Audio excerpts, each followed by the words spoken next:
कथा विश्व के परिवार सदस्यों, आज हम लेके आए हैं सोचने की बात, जिसका शीर्षक है अंधविश्वास या शिक्षा की शक्ति। रीमा बहन, आप तो शहर से आई है, पढ़ी लिखी है, पर फिर भी नहीं मानती कि देवी साक्षात इस धरती पर उतरती है। गांव की औरतों में सबसे आगे रहने वाली पार्वती ने मुस्कुराते हुए कहा था। जब रीमा पहली बार चौपाल में बैठी थी, रीमा मुस्कुरा भर दी। वह जानती थी ऐसे जवाबों का अंत नहीं होता। शहर में अपने पति की सरकारी नौकरी के चलते उन्होंने 10 साल बिताए। अभी तक आधुनिक सोच और विज्ञान से जुड़ी जीवन शैली अपनाई थी, लेकिन अब ट्रांसफर के बाद वे अपने पुश्तैनी गांव लौट आए थे। वही गांव जहां रीमा की डोली 30 साल पहले आई थी, लेकिन जहां उनके कदम वर्षों से नहीं पड़े थे। गांव बहुत बदल चुका था। कच्ची गलियां अब सीमेंट में बदल चुकी थी, लेकिन सोचें, आदतें और माताजी की चौकियां अब भी जस की तस थी, बल्कि कहीं ज्यादा भव्य और व्यावसायिक। रीमा का स्वभाव शांत था। वह ज्यादा बोलती नहीं थी, लेकिन चीजों को बहुत गहराई से महसूस करती थी। उनकी आंखों से कुछ छिप नहीं पाता था। वे अक्सर आंगन में बैठकर अपने पोते की तस्वीरें देखती, किताबें पढ़ती और हर सुबह तुलसी पर जल चढ़ाने जाती। रीमा के घर काम करने वाली युवती का नाम था बिंदिया। बहुत भोली, मेहनती और बातूनी लड़की थी। एक दिन उसने आते ही कहा, माई एक बार चलो ना माता के पास। मेरी बहन का बच्चा 4 साल से नहीं बोल रहा, पर माता के हाथ से तावीज मिल गया है, अब 2 शब्द बोलने लगा है। रीमा ने हल्के से पूछा, और डॉक्टर को दिखाया? अरे माई, डॉक्टर क्या जाने देवी की महिमा। गांव में हर घर से लोग जा रहे हैं।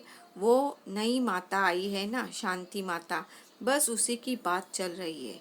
रीमा ने टाल दिया, लेकिन गांव में उस माता के चर्चे बढ़ते ही गए।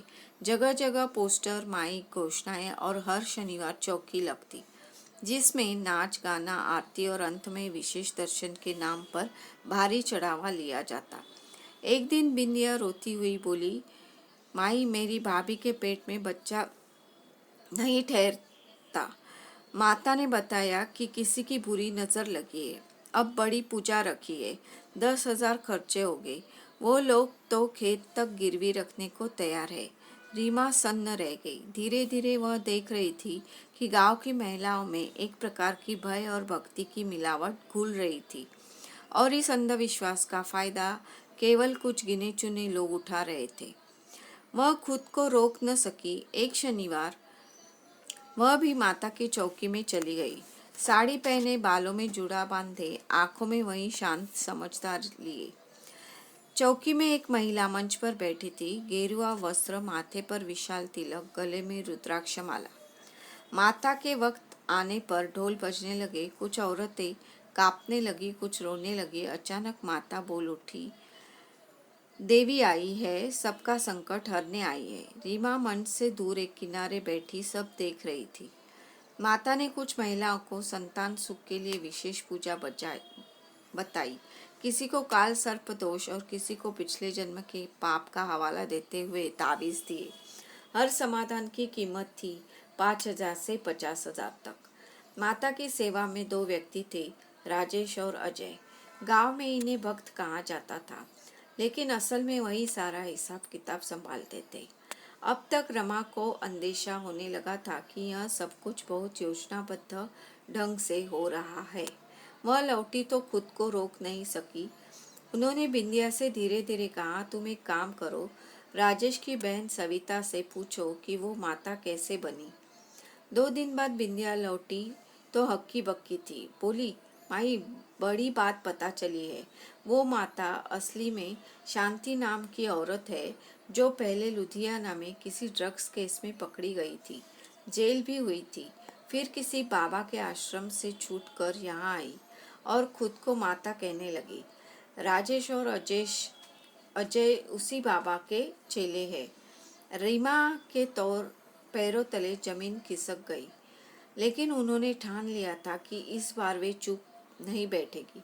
उन्होंने गांव के स्कूल के मास्टर जी से बात की, पोस्ट ऑफिस वाले से बात की और धीरे धीरे गांव की कुछ समझदार महिलाओं को एक एक करके सच्चाई बताई।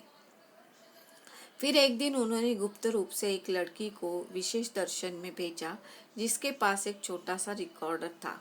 वह लड़की माता के कमरे में गई और बातचीत रिकॉर्ड की, जिसमें राजेश कह रहा था, अगर औरत डर जाए तो बच्चा नहीं होता। पति की नौकरी चली गई, कुछ भी बोल दो, फिर पूजा बता दो, कम से कम 10,000 तो आएंगे। न फीस तो अगली आएगी, रोज नया केस। रीमा के पास अब सबूत था। उन्होंने अपने बेटे से संपर्क किया, जो एक लोलक पत्रकार था। फिर क्या था, टीवी चैनल, पुलिस और मीडिया सब लग गए। चौकी वाले दिन ही छापा डाले। माता की टीम भागने की कोशिश में थी, पर पुलिस ने सबको पकड़ लिया।